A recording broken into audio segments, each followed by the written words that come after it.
Truck drivers, what's a creepy story you've got from the middle of nowhere? Not a truck driver, but once I was driving through the Canadian Rockies late at night and had just passed through a small town. So I'm driving through the pitch black and I need to stop to pee and have a smoke. But because it's so dark I miss the last rest stop for the next while. No problem, the highway is completely deserted. So I pull to the side of the road, have my pee while staring out into the dark, and then light up a cigarette and stand by my car. As I'm standing there I see the figure of a man just walking out of the tree line. I'm miles from civilization, patchy cell service, and there isn't a soul on the road. I thought my eyes were playing tricks on me and maybe it was a deer, but nope, this was a man. So I calmly walk back to the driver's door and get in, locking the doors behind me. I'm keeping my eye on this guy as I nervously smoke and have my car in drive, ready to peel out, but for some reason I just stayed put. The guy walks right up to my passenger door and knocks on the window. I crack the window and I ask what's up. He replies to me in a very serious tone, I need you to call the cops. I cautiously ask why and he tells me he had gone out into the woods to kill himself, but he couldn't go through with it because he had thought of his daughters right before he was about to do it. I call the cops while the guy quietly cries outside. He had a kitchen knife that he was gonna use on himself, so I stayed in the car and advised him to maybe leave the knife on the ground before the cops arrived. The cops came and got him, but before they left with him I gave him a solid heart-to-heart and wished him well. I still think about him, I hope he was able to turn things around. I used to work as a road train driver in the Gascoyne region of outback Western Australia. A lot of black dog phenomena on night shift. I would see all kinds of things appear in the shadows because of fatigue, or 3 goats would change into some sort of beast. One time I swear I nearly ran over a corgi, which would be astronomical odds there is one in the wild in this part of the outback. One night I pulled up to sleep, let the engine run cold for 10 minutes, then tried to sleep. I woke up to noises, not voices but some sort of order to the noises, and the whole cab of the truck was shaking. I looked in the mirror and saw shadows around the vehicle. I turned the truck on and every single light attached to the thing and hastily continued my run to the port. This is a big cab, would have taken a lot to move it. I rationalize it as it being windy, some goats around the truck and fatigue. Either way scared the fuck out of me and I never slept on night shift again. Not sure if this story is creepy, but it's definitely scary. My father was a truck driver in East Africa in the 80s and early 90s. During the years leading up to the Rwandan genocide, my father was passing through Rwanda. He reached a checkpoint and was forcibly removed from his truck at gunpoint. Apparently he looked like he belonged to the Tutsi tribe and they put him in a cage with other Tutsi prisoners. He tried communicating that he isn't Rwandan, but no one spoke the same language as him. Every night they would take about 5 people from the cage and slaughter them in front of him. After the 3rd night, he saw a man that spoke a little bit of Swahili, which my dad spoke, and told him that he's not Rwandan and showed him his ID. Somehow that guy got him out and he was handed the keys to his truck and was on his way. I was driving through eastern Washington on some state roads. There were no rest stops or cities, but I had done the route enough to know there were these massive dirt areas every 40 miles where you could park safely away from the road. I decided to call it a night and closed my blinds and laid down to watch something on my phone. After roughly an hour I hear someone try to open the driver's side door. I haven't heard any vehicles on the road the whole time I'm parked, but I get up to peek out the curtains. As I'm looking out into the blackness of the driver's side window I hear them try the passenger side door. I peek down from the top of the curtain but can't see anything, so I start the truck and kick on the lights.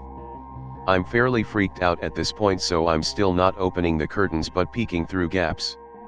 Nothing, nobody is standing near either of my doors or parked within sight line. I take a deep breath and close the sleeper curtains too, because for some reason that's going to make things better, right? After laying back down and convincing myself that something blew against the truck and it only sounded like the doors, it was fairly windy outside and a lot of flat ground, I hear what sounds like someone trying to pry open the vents on the sleeper. The door handles start clicking again and the truck starts shifting like someone is climbing on it. I hit the little alarm button in the sleeper hoping to spook them off, but it does nothing but add to the noise of door handles, fingers tapping on windows and chassis, and the hiss of air coming out of the suspension. Then suddenly it stops. A few moments where I can only hear myself breathing and my heart pounding before I hear another truck approach and then drive by. I spent the next few hours waiting for whatever it was to come back, but it never did. In the morning I couldn't find any footprints or damage to my truck, but on every window were tiny human-looking handprints, like a toddler had licked their hand and stuck it to my window over and over. My dad drove a truck between Edinburgh and London and tells this story often. He was driving down the motorway and looked to his right, saw a woman with a Miss Trunchbull bun, as he describes it, staring at him with a terrified expression from a car next to him. Before he really knows how to react, the car pulls off at the next exit and my dad, although shaken, carries on. About half an hour later a different car with a different driver pulls alongside my dad, with the same woman in the passenger seat, with the same expression on her face. My dad thinks fuck this and plans to pull into the next services to report, as even if it's nothing/misunderstanding, better to be safe than sorry, right? Anyway, the car disappears before he can get any details, plates etc., and he thinks there is no point calling the police with no details, so he carries on driving. Literally about 4 hours later, almost in London, yet another car pulls alongside him with the same woman, same Miss Trunchbull hair, same terrified expression, except this time she appears to be screaming at my dad through the window, so my dad pulls over into a lay-by and calls the police. Apparently they have received 3 other calls about the same woman/car in the same area in the last few minutes. It is unfortunately anticlimactic, as he never heard anything more about it, but he didn't see her again, and although he kept an eye on the news, didn't see anything about it. Hopefully it's just a giant coincidence. Who knows? Not a trucker, but I had a college teammate from Miami tell a story that he swears on to this day.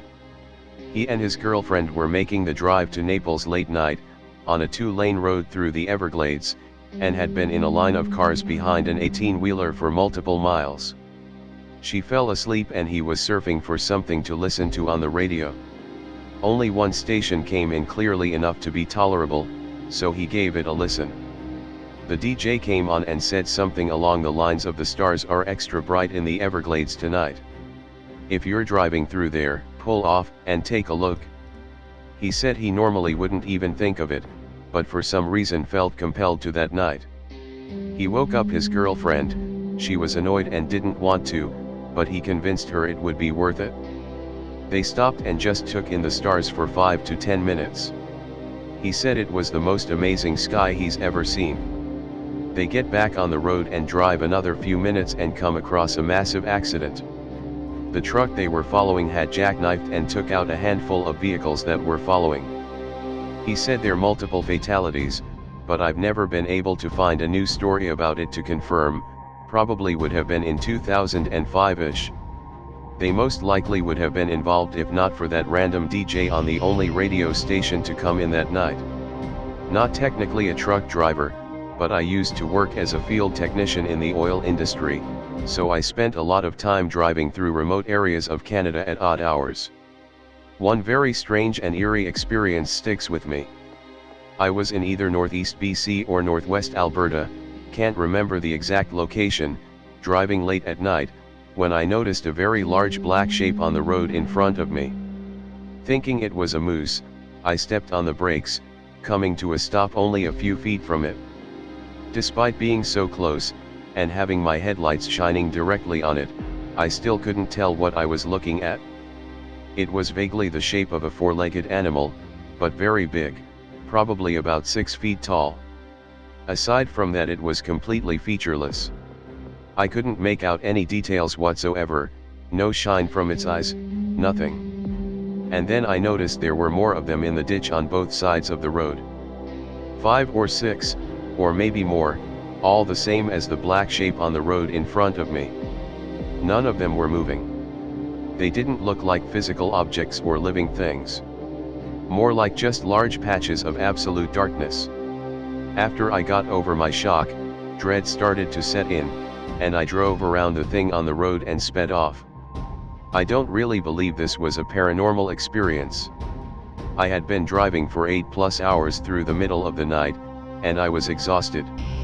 Most likely, it was a hallucination caused by lack of sleep and spending too long staring straight ahead into the dark. But it was still a very unsettling experience. I posted this somewhere else recently, but it fits better here. I used to deliver hotshot freight across the Great Plains/Minnesota area.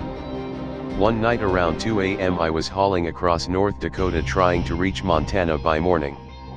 I was delivering a particularly valuable tractor part that a farm desperately needed for the following day. I began to notice some highway hypnosis sneaking up on me, but it didn't really bother me because I'd been through it hundreds of times before. Anyone who has driven across North Dakota knows that it is incredibly flat. Like, really flat. There also tends to be very straight and long roads. It's somewhat easy to see things on the road that are far away, even at night. I noticed something long on the road, spanning my entire lane, approximately half a mile in front of me. I slowed down a little and prepared to move into the opposite lane, thinking it was some retread off a blown tire. As I got closer I noticed it was two people, laying head to toe across the entire lane. I swerved into the other lane, successfully avoiding them and came to an almost complete stop. But they didn't move. Not an inch. I was just about to back up and check on them when I remembered a story that an old graybeard colleague of mine told me. He told me that in certain remote areas, people will lie down in the middle of the road and wait for a car or truck to stop and see what's going on. At that point, the road layers along with whoever else is hiding in the nearby bushes will beat the shit out of the driver and steal his vehicle, leaving him in the middle of nowhere. I decided not to back up, and when the two people in the road saw me put my truck back in gear and drive away, they both got up and walked toward the shoulder. I called the police and explained what happened, but we were so far away from civilization that I doubt anything came of it. Thanks to that old graybeard, I got to keep my truck, my job, and my teeth.